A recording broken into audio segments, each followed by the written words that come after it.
Le livre « Le procureur de la République, la pratique du parquet » est le fruit d'un constat que j'ai fait très tôt en début de carrière. La nécessité de consacrer des travaux spécifiques sur le ministère public ou les magistrats du parquet, dont on parle souvent, tant dans l'opinion, le garde des Sceaux le soulignait tout à l'heure dès l'entame de ses propos, sans qu'on ne sache exactement ce qu'ils font, ou tout au moins, dont on ne perçoit qu'une infime partie de leurs tâches.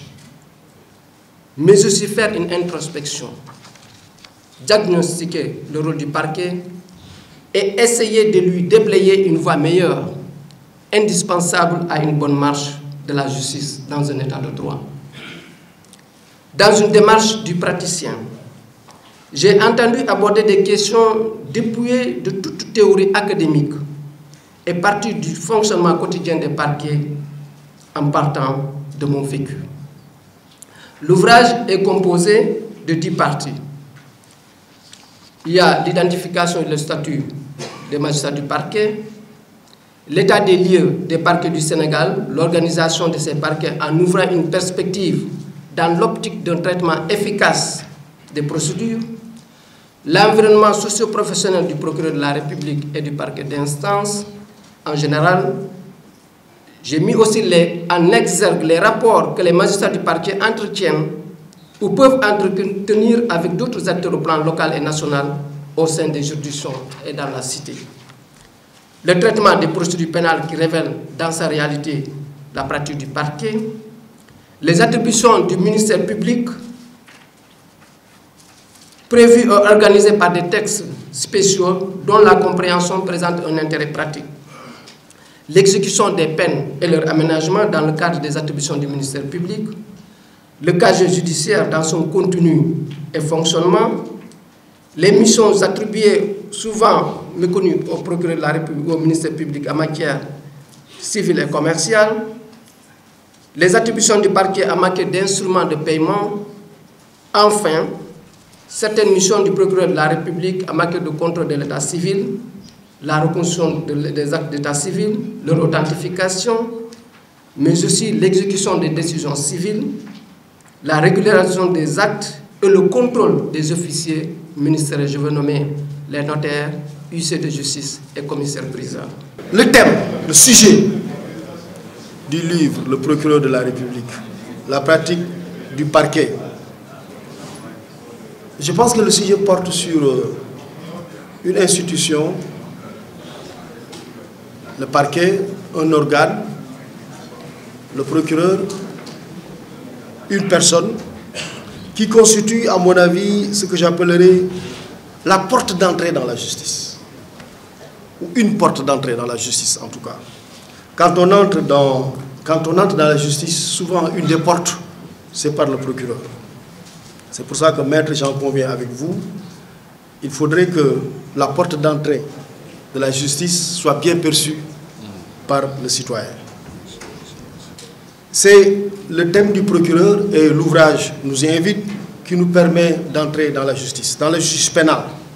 Mais au-delà, dans toute la justice. Et d'ailleurs, il y a un aspect très important dans mon ouvrage.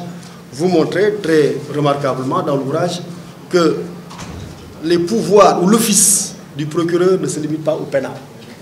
Et qu'il y a bien d'autres attributions du parquet dans des domaines qui ne sont pas du registre du domaine pénal. En résumé, après un aperçu historique suivi de l'évolution du parquet du Sénégal depuis les indépendances, on tire une conclusion évidente.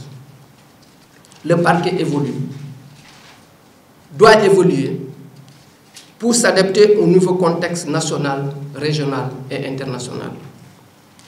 La parfaite organisation et les différentes attributions du parquet, dont aucune ne doit être négligée, n'ont qu'un seul but: une justice en parfaite adéquation avec les exigences de paix et de développement.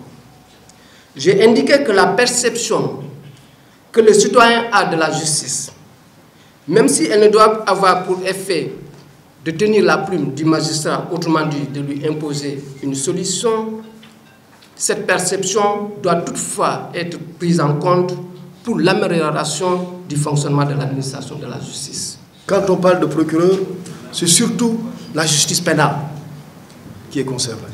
au principal. Mais ce qu'il faut dire, c'est que la justice pénale, c'est la justice la plus connue. La plupart des citoyens d'ailleurs croient que la justice, c'est la justice pénale. Quand on vous dit je suis avocat, on vous dit j'ai un cousin, on l'a arrêté parce qu'il fumait du chanvre, qu'est-ce qu'il faut faire? Alors que parfois c'est peut-être un avocat qui ne fréquente même plus le code de procédure pénale. Parce que voilà, il est dans les affaires et ça. Quand on vous dit justice, pour les Sénégalais, la justice, c'est la justice pénale. Et d'ailleurs, les critiques qui sont articulées à la justice, les critiques qui sont formulées à l'endroit de la justice, portent principalement sur la justice pénale. C'est la justice qui est critiquée. C'est le procureur à tout le pouvoir. Il y a de longues détentions. Oui, les condamnations sont trop sévères. Voilà, les critiques portent sur la justice pénale. C'est pour ça aussi que je pense qu'il nous faut faire extrêmement attention à la justice pénale. Le procureur de la République est certes un chef de service, mais au sein d'une juridiction. Ce qui implique une certaine osmose dans le respect des attributions de chacun. Il est placé dans le conseil des institutions de la République, des autorités administratives et locales, en somme, dans son environnement national, régional et international. Ses rapports dans le traitement des procédures avec notamment les agents de son parquet, le greffe, ses collègues magistrats, les officiers de police judiciaire, les centres de détention, les avocats, l'OFNAC, la CENTIF, l'agent judiciaire de l'État, les médiateurs de la République et les autres corps de contrôle de l'État sont passés en refus.